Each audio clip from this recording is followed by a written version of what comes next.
What's up everybody, it's your boy Proftrof and we're back giving another video by account Dankula.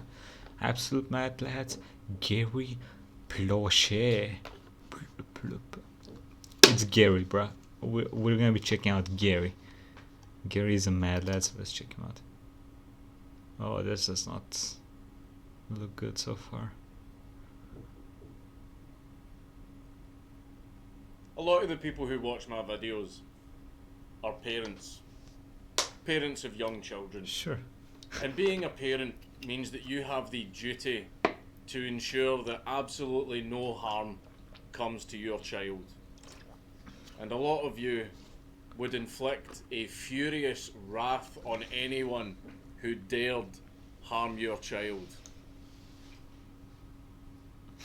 And today we have a man who did just that. Gary Plauche.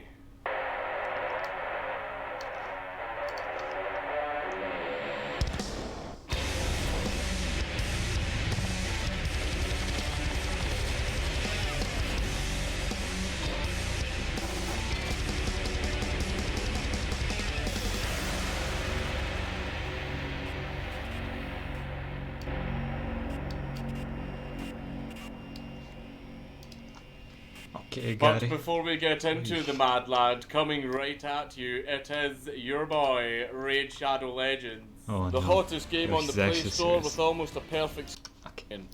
He then married his wife, June Plauche. Are only available to new players and only for the next 30 days, and you can find all of them here in your inbox. Leon Gary Plauche was born on the 10th of November 1945, and he had a very normal, very standard American 45. upbringing. He then married his wife, June Plauche, and they started a family together. Gary supported his family through his job as a travelling salesman, and he also helped coach his local junior football team. And like any other dad, he wanted his kids to be involved in hobbies, sports and other activities. So when his 9-year-old son, Jody Plauche, told him that he wanted to take up karate, Gary took him in the car down to the local karate dojo and enrolled him. And it was at this karate dojo that Gary and Jody would first meet Jeffrey Doucet, who was an instructor at the dojo. Jeffrey Doucet seemed like such a lovely, friendly guy. He was always really helpful with all of the kids, and he would also always take the kids on really fun days out. It seems that he really liked kids. Oh no. Really liked kids. After a while of taking Jody to the karate classes, Gary Plauche found out a few things about Jeffrey Doucet. He found out that he had no close friends and no relatives in the area, and that his only income was from the karate school. And Jeffrey Doucet was so poor that he was actually living in the karate school because he didn't have the money to live anywhere else. And the karate Or is he living in the karate school to be spiritually one with the dojo? school didn't have the proper facilities. So Gary Plauche, being the good man that he was, wanted to help Doucet. I remember one time my dad felt so bad for him because we were going to eat family dinner, Plauche. and my dad started crying, and he's like, he's so pitiful. And I'm like, what? And he goes, he doesn't have anybody. So my dad picked him up, brought him home, let him shower, gave him a fresh shirt to wear, and then took him to my grandparents' house. Hey, that's a fucking bro right there. That's a fucking bro right there.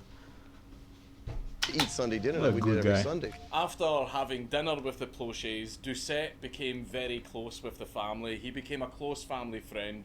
He would go on outings with them, he would have dinner with them, and he would even teach young Jody, who was now 10 years old, how to drive his car. 10? And this is where the story starts to go down a very dark path. We took turns just riding around this neighborhood. Just he would do the stick shift and the clutch, and we would steer. Well, we were driving around the block, and all of a sudden he put his hands in my lap, and I'm like, Oh. uh-oh. And then he quit. And then I was like, okay, maybe that was an accident. And then I'm driving a little bit more, and it happens again. And I'm like, whoa. Well, that was him testing the boundaries to see how I would respond. And I guess I passed the test. After this That ain't a test you gonna that's not a test y'all wanna pair. I never understood this. Okay, what the fuck is wrong with you pedophile pieces of shit? Listen. Yes, this dude was poor. Okay, it doesn't matter. Go fuck some poor ass homeless dude if you're into that shit. Or for homeless chick. I don't know, go fuck a dog. Don't go fucking people's children, you piece of shits. Doucet Fucking got a assholes. lot bolder. God. And while he This and the feels rest kinda of the chicken kids from the fuck out of me. dojo were on a trip to a karate competition in Houston, Texas, Doucet took Jody to his hotel room and I'll spare you the details. Unfortunately, after that, Doucet forcing himself on Jody became a regular occurrence, and Jody, being only 10 years old, was too scared to tell anyone about it. So the abuse continued. The only person who noticed something was up was Gary Plauche's brother, Jeffrey Plauche, when there was about to be another karate trip to Dallas, Texas. To save money on a hotel room for Jody, Gary Plauche asked his brother, Jeffrey Plauche, if Jody could just stay with him because Jeffrey lived in Dallas. So when Doucet dropped Jody off at his uncle's house, he kissed Jody on the mouth. Okay, kill him. Come on. You gotta kill him. I mean, should I really be applauding this shit too? Fuck it, bruh. What's the worst thing that can happen? Yeah, let's be honest. Okay, I am not a person that is like, yeah, you go out, kill people and shit, but man, you gotta kill him. But what he didn't know is that Jody's uncle Jeffrey saw him do it. And so Jeffrey immediately told his brother Gary. Unfortunately, because Doucet had become such a close friend of the family, Gary Plauche defended Come on, him, Gary. telling his brother that surely he must be mistaken and that Doucet would never do a thing like that. For the next 6 months, the abuse continued. Fuck. Pause. Okay, we back. Let's see where we left off. Jesus Mostly Christ. happening in hotel rooms during karate trips, but eventually it started happening in the karate school itself when no one was around. What made things even worse for Jody during this time is that his parents, Gary and June Plauche, were getting divorced. Oof. So with Jody's home life being such a mess, a lot of people feel that this made him even more vulnerable and made him feel dependent on Doucet, which made him easier to abuse. Then, on the 19th of February 1984, Jeffrey Doucet arrives at Jody's mother's house and tells her that he needs help with an errand and he needs Jody to help him. So June Plauche just lets Jody go with Doucet. But after several hours, she hadn't heard anything back from them. There was no sign of Jody. Then, after more hours pass, with no sign from Jody, June Plauche starts to panic, so she contacts the police, who begin a search for Jody. But Jody was in Doucet's car, being driven all the way to California. Doucet seems to have come up with a plan to kidnap Jody so that they could run away together. And if anybody were to ask any questions, Doucet was just going to tell them that he was Jody's father. 10 days had passed What a since fucked Jody up went individual. missing, when suddenly, out of the blue, June Plauche's phone rings. It was Doucet telling her that Jody really wanted to speak to her. It turned out that Jody really missed his mother and was pestering Doucet to let him speak to her. Doucet eventually gave in and allowed a phone call to happen. So June Plauche spoke to Jodie, and she was very, very happy to hear from her son and hear that he was alright. But then she asked Jodie to hand the phone to Doucet, and she told Doucet that she was really, really happy to hear from him too, and really happy to hear that he was okay too, much to Doucet's surprise. She then told Doucet that she was very understanding of why he did what he did, and she didn't blame him for it, and she wasn't angry at him for it. Now, why the hell would this woman talk to the man who kidnapped her son in such a way? Why would she seem so happy to talk to Jeffrey Doucet? Because there were 4 FBI agents sitting around her, and she had to keep Doucet on the phone long enough for them to trace the call.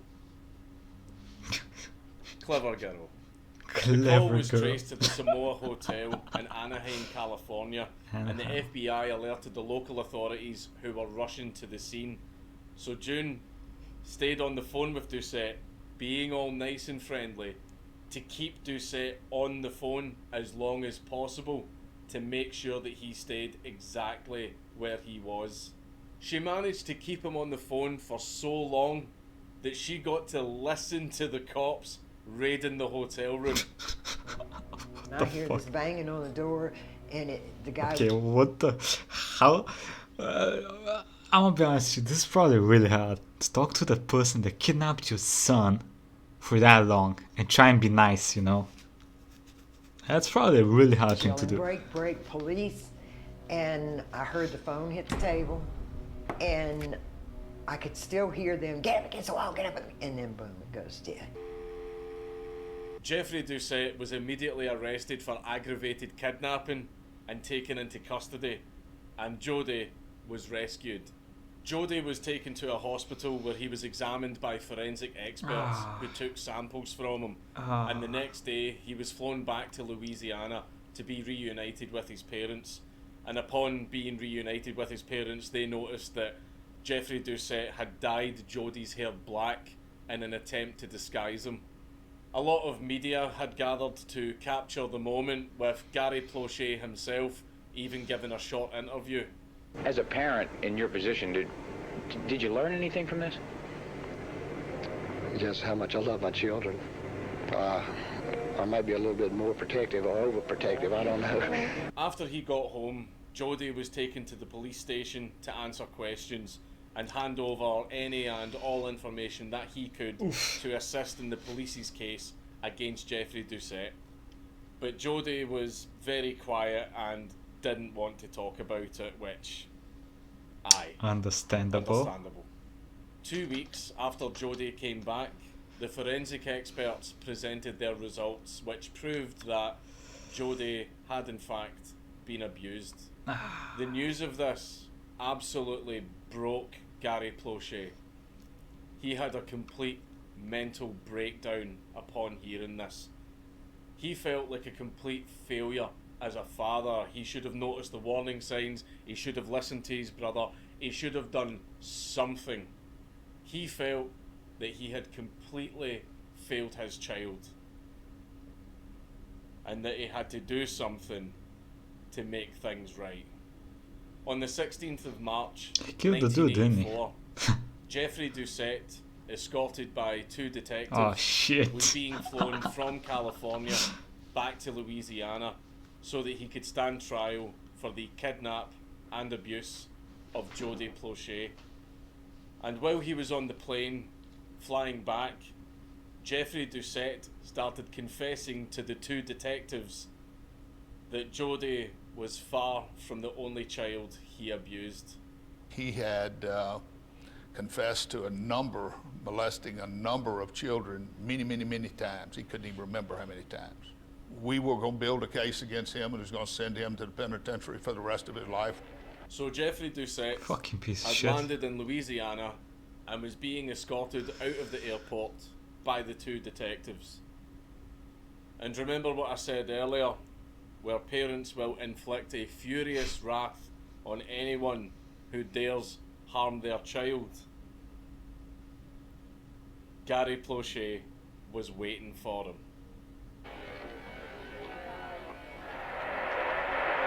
Oh shit, we got the music. Ah, fuck it, I'll let it go. I'll let it go. Wait, come on, bruh. Oh no! What happened? Oh no! How terrible! That's just awful! How terrible! Oh no! Gary Plauche was in disguise and using a payphone, and just as Jeffrey Doucet was walking past, Gary Plauche 180 no-scopes him right in the head. Ooh. All of the Baton Rouge police officers who were at the airport that day to escort Jeffrey Doucet all knew who Gary Plauche was, but not from the investigation. They caught It him. was because they were all drinking buddies with him. Oh. So instead of opening fire on Gary, they instead ran over to him and grabbed the gun out of his hand while screaming, "Why, Gary, why?"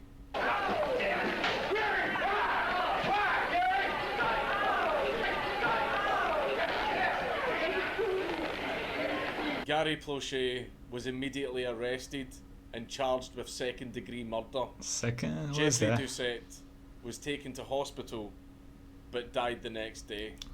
Some people theorize. Okay, well, let's discuss this. What do you guys think is worse then? Like, do you think it's like dead is worse, or going to prison while being a child molester is worse? I think it might have been worse for him if he let him go to prison, but then again, have that shit happen to a child and then be like, oh, yeah, okay, let's let him go to prison. That because Gary Plauche was drinking buddies with a lot of cops and detectives, that one of them told Gary the time and the place Probably. that Jeffrey Doucet was going to be. But it was later revealed that it was actually an unnamed employee of a local news station that told Gary the time and the place. Now, did this unnamed employee... I just hope Gary didn't get too long. I mean, to be honest, I'm gonna be honest, they should probably slap him on the wrist, give him like a fucking month and like some community service or some know shit. of Gary's intentions? We just don't know. Though it does seem that Gary had not told anyone about what his plans were. Not even his ex-wife June. And when June was given an interview and she was asked, what did she say to Gary after he killed Jeffrey Doucet, she gave a fantastic What did she response. say?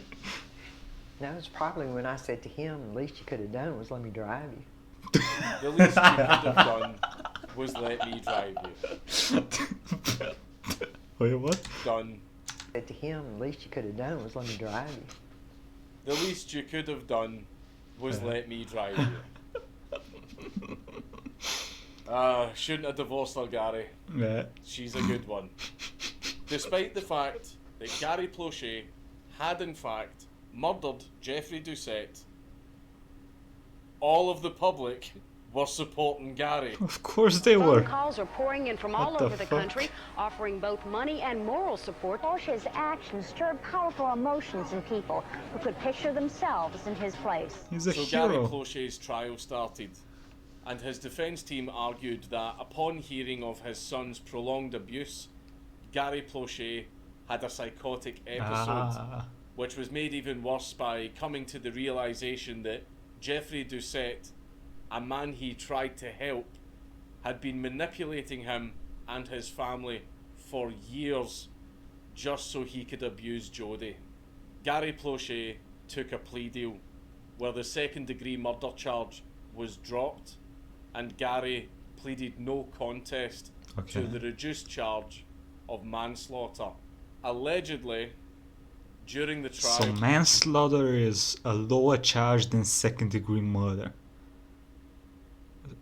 Huh. When the judge asked Gary Plauche to explain his actions, Oh no. Gary Plauche Oh no. looked him right in the eyes Oh no. and said, if you were in my position, you would have done the exact same thing. The judge handed down his sentence. 2 weeks. 7 years Oh. in prison. Ooh.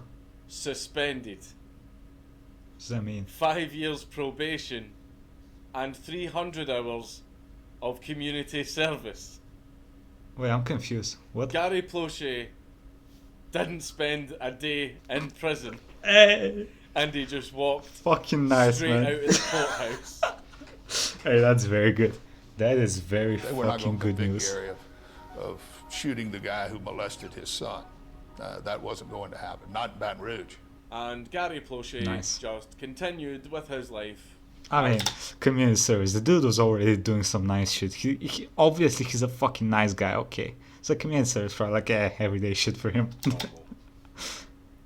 So where are they now? Well, Jody Plauche is all grown up now, and he's actually an anti-abuse advocate, and he travels Nice. America giving seminars to teach people how to recognise the early warning signs of child abuse so that they can fight against it and, more importantly, prevent it.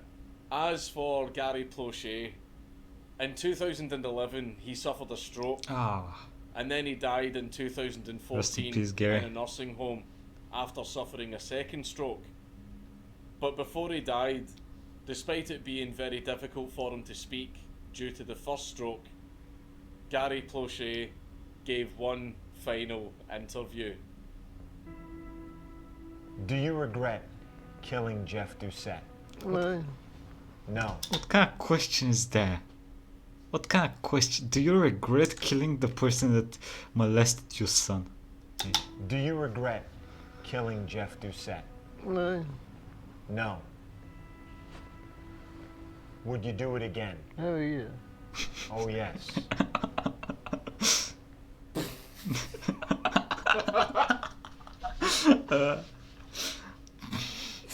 Oh, he doesn't give a shit! It's Count Dankula on YouTube. Everybody just subscribe. God damn.